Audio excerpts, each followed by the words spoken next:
एक टाइम था जब भारत में 150 सीसी बाइक्स को काफी प्रीमियम और डिजायरेबल माना जाता था, लेकिन आज इनकी ये पोजीशन 350 टू 450 सीसी बाइक्स ने ले ली है और कम्यूटर सेगमेंट में भी बाइकर्स 150 सीसी बाइक्स की जगह 125 सीसी बाइक्स प्रेफर कर रहे हैं।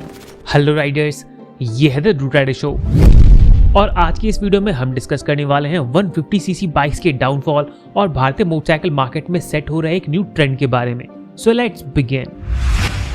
मोटरसाइकिल्स के शुरुआती दिनों से ही अमेरिकन और यूरोपियन मार्केट में बड़े इंजन वाली पावरफुल बाइक्स का ट्रेंड रहा है, लेकिन 1980s में जब भारतीय मार्केट के अंदर लार्ज स्केल पर मोटरसाइकिल्स आनी शुरू हुई तो इनमें से ज्यादातर 100 सीसी के छोटे इंजन वाली हल्की फुल्की बाइक्स थी, जिन्हें ज्यादा से ज्यादा माइलेज देने के लिए डिजाइन किया जाता था। 1999 में हीरो होंडा ने इस ट्रेंड से अलग एक परफॉर्मेंस ओरिएंटेड प्रीमियम बाइक को डेवलप किया जिसका नाम था हीरो होंडा CBZ।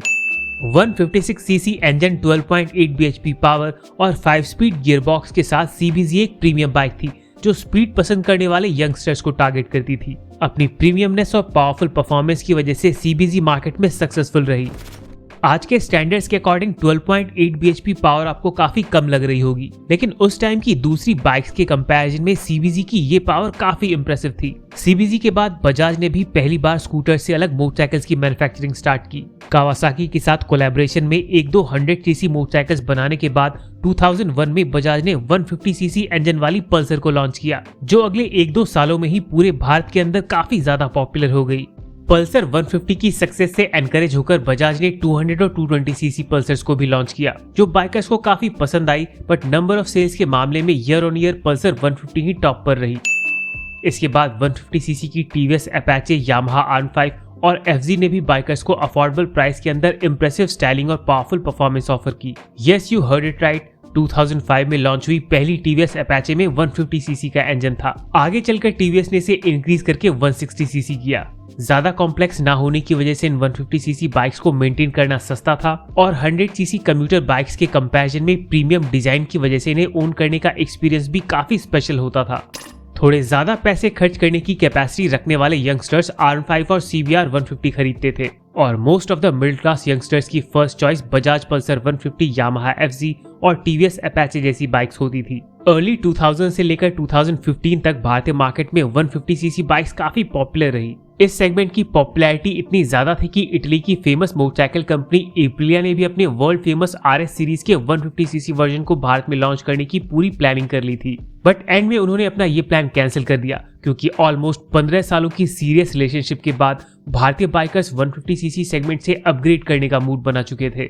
वैसे तो 150 सीसी सेगमेंट से ऊपर हीरो करिश्मा और पल्सर 220 जैसी बाइक्स पहले भी अवेलेबल थी, पर majority of the customers 150 CC segment वाली बाइक्स ही खरीदना प्रेफर करते थे। 2012 में लॉन्च हुई KTM ड्यूक 200 और पल्सर NS 200 ने भारतीय मार्केट में 150 सीसी बाइक्स की मोनोपोली को पहला सीरियस कंपटीशन दिया और फिर 2015 में लॉन्च हुई पल्सर RS 200 ने RC 200 और इन दोनों बाइक्स के साथ मिलकर भारतीय मार्केट में 200 सीसी सेगमेंट बाइक्स का नया ट्रेंड स्टैब्लिश किया।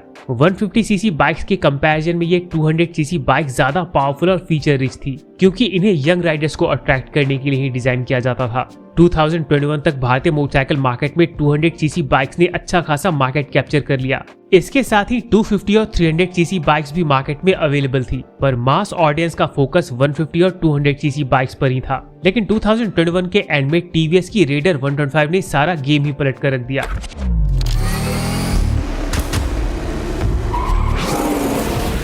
मार्केट में रेडर से पहले होंडा SP 125 और पल्सर 125 जैसी बाइक्स अवेलेबल थी, पर इन्हें यंग बाइकर्स का ज्यादा अटेंशन नहीं मिलता था। यंगस्टर्स लो बजट में 150 सीसी बाइक्स प्रेफर करते थे और बजट ज्यादा होने पर 200 सीसी बाइक्स के ऑप्शंस एक्सप्लोर करते थे, बट टीवीएस रेडर के एक्साइटिंग फीचर्स, स्टाइलिश डिजाइन और अट्रैक्टिव प्राइसिंग की वजह से काफी सारे लो बजट वाले यंगस्टर्स रेडर की तरफ शिफ्ट हुए और काफी कम टाइम में ही टीवीएस रेडर पूरे भारत की टॉप सेलिंग बाइक्स की लिस्ट में ऐड हो गई। इसके बाद भारतीय मार्केट में ट्रायम्फ, हार्ली डेविडसन और एप्रिलिया जैसी प्रीमियम कंपनीज ने अपनी अपनी एंट्री लेवल बाइक्स लॉन्च की, जो 2.5 लाख से 4 लाख तक की प्राइस में कस्टमर्स को काफी अट्रैक्टिव पैकेज ऑफर करते हैं।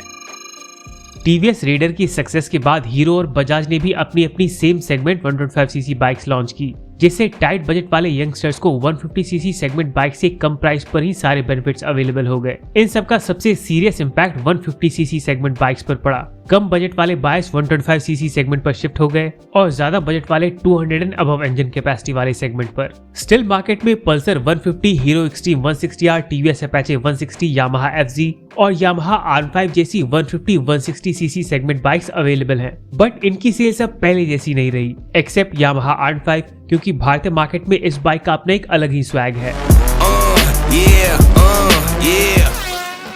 2024 में भारतीय मार्केट के अंदर टॉप सेलिंग बाइक्स की लिस्ट को देखें तो यहाँ एक भी 150 सीसी बाइक नहीं है, बट 8वें, 7वें और 4थे नंबर पर आपको हीरो, टीवीएस और बजाज की 125 सीसी बाइक्स मिल जाएंगी। यानी कि एक लंबे टाइम तक भारतीय मार्केट पर रूल करने के बाद अब 150 सीसी बाइक्स का टाइम खत्म हो चुका है। 2,78,439 यूनिट्स की सेल्स के साथ रॉयल एनफील्ड क्लासिक 350 2024 में भारत की 9th मोस्ट सेलिंग बाइक रही। वैसे तो क्लासिक 350 पिछले कई सालों से इस लिस्ट में टॉप 10 में अपनी जगह बनाती आ रही है, बट अब मीटियोर और हंटर जैसी दूसरी रॉयल एनफील्ड को भी कस्टमर्स का अच्छा रिस्पांस मिल रहा है। मार्केट में रॉयल एनफील्ड बाइक्स की इस मोनोपोली को चैलेंज करने के लिए जावा, येज़दी और होंडा भी कस्टमर्स को 350 सीसी क्लासिक बाइक्स ऑफर कर रहे हैं। 42 FJ, 42 बॉबर और CB 350 RS काफी कूल लुकिंग क्लासिक बाइक्स हैं, जो रॉयल एनफील्ड क्लासिक 350 के ट्रेडिशनल लुक से अलग एक यूनिक ओनरशिप एक्सपीरियंस ऑफर करती हैं। अराउंड 2.5 लाख तक की प्राइस पर मिलने वाली ये bikes mature urban middle class buyers की फर्स्ट चॉइस बन गई है। 150 सीसी सेगमेंट से 350 सीसी सेगमेंट के शिफ्ट के अलावा एडवेंचर और इलेक्ट्रिक बाइक्स की बढ़ती पॉपुलैरिटी भी भारतीय मार्केट में आ रहे बड़े चेंज का इंडिकेटर है। 2011 में आई हीरो इम्पल्स भारतीय मार्केट की पहली एडवेंचर बाइक थी। इसके बाद 2015 में बजाज ने भी पल्सर एडवेंचर स्पोर्ट को लॉन्च किया, बट ये सिर्फ नाम की एडवेंचर बाइक थी, काम की नहीं। उस टाइम भारतीय मार्केट में कस्टमर्स को एडवेंचर बाइक्स के बारे में कुछ भी नहीं पता था, इसीलिए हीरो इम्पल्स की सेल्स काफी लो रही और 2016 में हीरो ने इसे डिसकंटिन्यू कर दिया। लेकिन इसी साल रॉयल एनफील्ड की हिमालयन लॉन्च हुई, जिसने भारतीय कस्टमर्स को हार्डकोर ऑफ-रोडिंग से इंट्रोड्यूस कराया।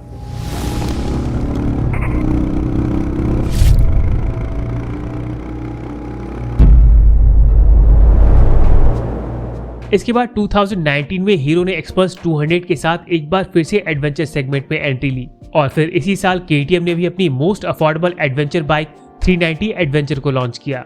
इन 3 एडवेंचर बाइक्स के बाद भारत में भी राइडर्स ने स्पोर्ट और स्ट्रीट से आगे बढ़कर ऑफ-रोड एडवेंचर राइडिंग के लिए इन रफ एंड टफ बाइक्स को कंसीडर करना शुरू किया।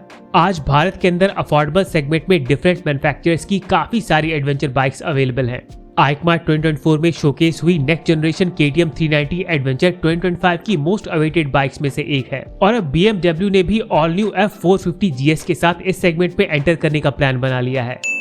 आने वाले टाइम में TVS और हार्ली डेविडसन भी एडवेंचर सेगमेंट में कुछ नया ऑफर करने वाले हैं, यानी कि एक टाइम पर 150 सीसी स्पोर्टी कम्यूटर बाइक्स का हब रहे इंडियन मोटरसाइकिल मार्केट में 300 to 400 सीसी की क्लासिक, एडवेंचर और स्क्रैम्बलर बाइक्स की वाइड वैरायटी अवेलेबल हो रही है। इसके साथ ही परफॉर्मेंस ओरिएंटेड इलेक्ट्रिक बाइक्स भी यहाँ तेजी से पॉपुलर होने वाली हैं। भारत की हीरो और अमेरिकन ई बाइक कंपनी जीरो के न्यू कोलैबोरेशन की अपडेट मैंने इस वीडियो में पहले ही दे दी थी। न्यू एज इलेक्ट्रिक बाइक्स के टॉपिक पर एक डिटेल्ड वीडियो में जल्द ही बनाने की कोशिश करूंगा। तब तक आप बाकी की अपडेट्स के लिए ये वीडियोस देख सकते हैं।